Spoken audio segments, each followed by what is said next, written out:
दोस्तों स्वागत है आपका ड्राइव सेंस की एक और नई वीडियो में। मैं हूं आपका दोस्त अमित और आज की वीडियो में दोस्तों मैं बात करने वाला हूं क्लच के बारे में। एज अ न्यू ड्राइवर दोस्तों हमें सबसे ज़्यादा परेशानी आती है क्लच कंट्रोलिंग में। हम क्लच नहीं समझ पाते हैं, हर अलग अलग सिचुएशन में हमको नहीं समझ पड़ती, हम घबरा जाते हैं।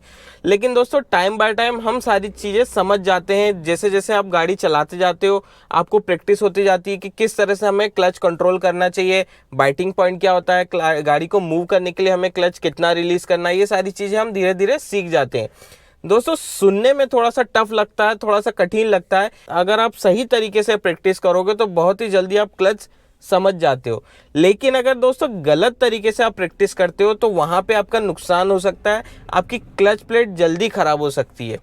कई सारी ऐसी चीज़ें होती हैं दोस्तों एज अ न्यू ड्राइवर हमको नहीं पता होती है और हम उसको करते जाते हैं लेकिन बाद में ये सारी चीज़ें बड़ा खर्चा क्रिएट कर देती है आपके लिए।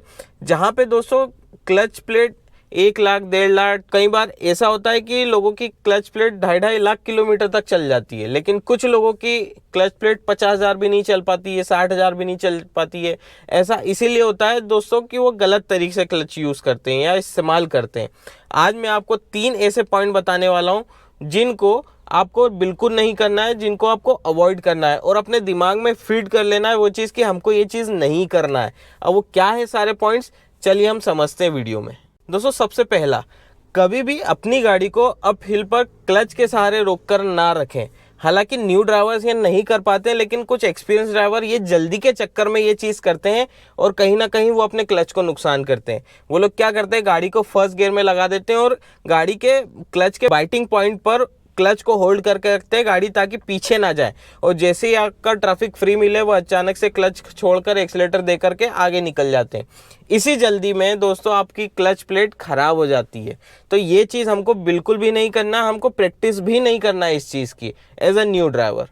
दोस्तों दूसरा पॉइंट, जब भी आप ट्रैफिक सिग्नल पर रुके और आप देख रहे हो कि ट्रैफिक का जो टाइम है 30 सेकंड से ऊपर है, तो कभी भी अपनी गाड़ी को फर्स्ट गियर में डाल करके क्लच को दबा करके ना रखें। ऐसे में जाने अनजाने अब आप अपने क्लच पर प्रेशर दे रहे हो, जिससे आपका क्लच जल्दी से जल्दी ख़राब हो सकता है। अब ऐसे में अगर जैसे आप सिग्नल पे रुके हो तो आप अपनी गाड़ी को, जैसे 30 सेकंड से बड़ा सिग्नल है, ज़्यादा समय का सिग्नल है, 40-50 या 120 सेकंड का भी है, तो आप अपनी गाड़ी को न्यूट्रल में करें, क्लच को रिलीज़ करें और हैंड ब्रेक को एंगेज करके रखें। आपको कोई जल्दी मचाने की ज़रूरत नहीं है। ऐसे में अगर आप क्लच दबा करके रखते हो तो आपके क्लच पे ज़्यादा प्रेशर आता है और आपका क्लच जल्दी ख़राब हो जाता है। तो ये प्रैक्टिस भी हमको नहीं करनी है।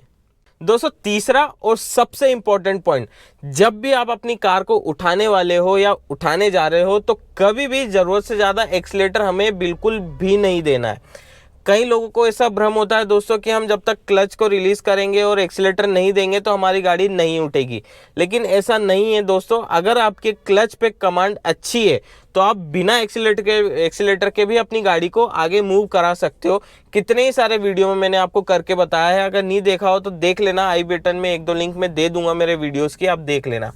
तो वहाँ पे दोस्तों क्या होता है, जब भी आप एक्सीलेटर ज़्यादा देते हो और क्लच को धीरे धीरे रिलीज़ करते हो तो आपकी जो क्लच प्लेट है वो ज़्यादा बर्न आउट होती है, ज़्यादा घिसाव उस पर आता है, क्योंकि फ्लाई व्हील ज़्यादा स्पीड में घूमेगा जब एक्सीलेटर दोगे तो, और क्लच प्लेट है वो कम स्पीड में रहेगी तो उसमें फ्रिक्शन ज़्यादा होगा, जिससे आपकी क्लच प्लेट जल्दी ख़राब होगी। तो ये दोस्तों 3 पॉइंट है जिनको आपको दिमाग में फिट कर लेना है और हमको कसम खा लेनी है कि हमको ये प्रैक्टिस बिल्कुल भी नहीं करनी। ये 3 पॉइंट स्पेशली हमको बिल्कुल नहीं करनी, क्योंकि यही 3 पॉइंट होते हैं जो सबसे ज़्यादा करते हैं। आई होप दोस्तों आपको वीडियो समझ में आया होगा और आप इसकी गलत प्रैक्टिस नहीं करेंगे। वीडियो पसंद आया तो वीडियो को लाइक करें, अपने दोस्तों के साथ शेयर करें, चैनल पर नए हो तो चैनल को सब्सक्राइब करें, साथ ही साथ बेल आइकन को प्रेस कर दें ताकि इसी तरह का इन्फॉर्मेटिव वीडियो आप तक पहुँचते रहे। तो चलिए दोस्तों मिलते हैं अगली वीडियो में, तब तक के लिए stay safe and good bye.